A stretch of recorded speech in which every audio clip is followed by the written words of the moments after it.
Praise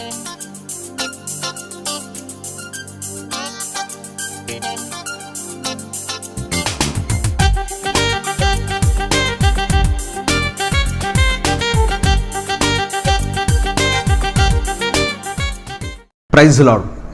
దేవుని నామానికి మహిమ కలుగును గాక. ఉదయకాల సమయం ముందు మరొకసారి మిమ్మల్ని కలుసుకోవడం నిజంగా నాకు ఎంతో సంతోషంగా ఉంది. అందరూ బాగున్నారా? మీ పరిచర్యలో, మీ సంఘాల్లో మీరు ఆనందంగా ఉండాలని ప్రభునామ పేరిట దినమల్లా మీకోసం నేను ప్రార్థిస్తున్నాను. చాలా సంతోషంగా ఉంది. దేవుని మాటలు విందాం. గడిచినటువంటి కొన్ని దినాలుగా ఇశ్రాయేలు జీవితంలో దేవుడు తను చూపించినటువంటి కనాను దేశానికి వెళుతున్నటువంటి మార్గంలో అనేకమైనటువంటి ఆపదలు ఎదురవుతున్నప్పుడు భయపడ్డారని, కృంగిపోయారని, దిగజారిపోయారని మనం విన్నాం. మరి దేవుని బిడ్డలారా, అందుకే మోషే చెప్పాడు, భయపడకండి అని చెప్పాడు. అసలు భయానికి ప్రారంభం ఎక్కడయ్యానంటే ఏదెను తోటలో ప్రారంభమైంది. మట్టితో దేవుడు బొమ్మను తయారు చేసి తనలో ఉన్నటువంటి జీవాత్మను ఆదాములోనికి ఊదాడు. అప్పుడు జీవాత్మ కలిగినటువంటి వ్యక్తిగా మారాడు. అంటే దేవుని ఆత్మని సంపాదించుకున్నటువంటి వ్యక్తిగా మారాడు. కాలక్రమేణా పాపము తనలోనికి ప్రవేశించింది, మరణపాత్రుడైపోయాడు. పాపము తనలోని ప్రవేశించి దేవునికి దూరం అయిపోయాడు, దేవుని సన్నిధించి దూరంగా వెళ్ళిపోయాడు. కానీ దేవుడు దయామయుడు, కృప కలిగినటువంటి దేవుడు. దేవుని పిలుపు ఆశ్చర్యకరమైనటువంటిది. దేవుడు ఏదైనా తోటలో ఉన్నప్పుడే పాపము చేసినా దేవుడు వెతుక్కుంటూ వచ్చాడు. ఆదామా ఆదామా ఆదామా ఎక్కడున్నావు అని అడిగితే ఆయన అన్నాడు, తోటలో నీ స్వరం వినిపించినప్పుడు భయపడి దాక్కున్నాను అన్నాడు. భయం ఎందుకు వచ్చింది నీకు?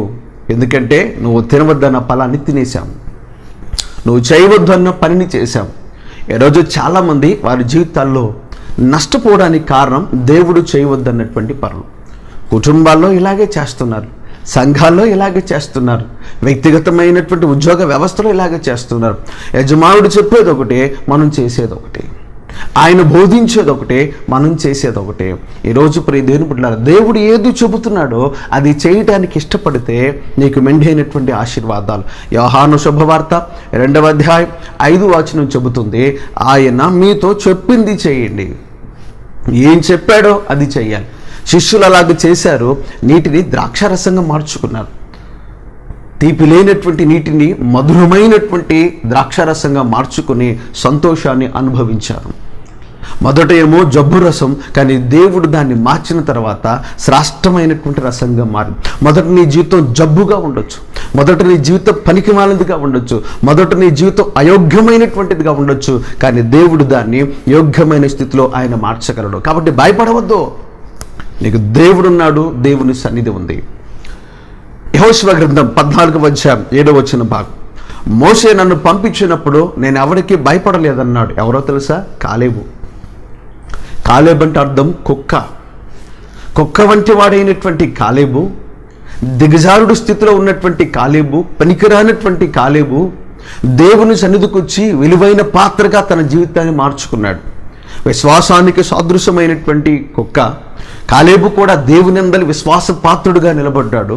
అందుకే కాలేబు చెప్తున్నాడు, మోషే నుండి పంపించినప్పుడు నేను ఎవరికి కూడా భయపడలేదు. ఈరోజు నువ్వు భయపడిపోతున్నావు, పరిస్థితులు చూసి వణికిపోతున్నావు, దిగులు పడుతున్నావు. దిగులు పడద్దమ్మా, మన దేవుడు మనతో ఉన్నాడు, మన దేవుని సన్నిధి మనతో ఉన్నది. అధైర్యపడవద్దు. పాపం చేయకుండా నువ్వు జాగ్రత్త పరుచుకో. ఆ సమయంలో నువ్వు ఎవరికి భయపడాల్సిన అవసరం లేదు. అధికారులు నిందిస్తున్నారా? అవమానపరుస్తున్నారా? అనేకులు సూటిపోటి మాటల చేత హెచ్చరిస్తున్నారా? భయపడొద్దు. నువ్వు పాపం చేయలేదు కదా. నువ్వు తప్పు చేయనప్పుడు నువ్వు ఎవరికి భయపడాల్సిన అవసరం లేదు. నువ్వు భయపడాల్సిన ఒక్కరికే, నీ దేవుడికి నువ్వు భయపడాలి. దేవుడు అనుగ్రహించే మహిమకు నువ్వు భయపడాలి. దేవుడు అనుగ్రహించే కృపకు నువ్వు భయపడాలి. అందుకే చెప్తున్నాడు, మీరు ఆయనకే భయపడండి.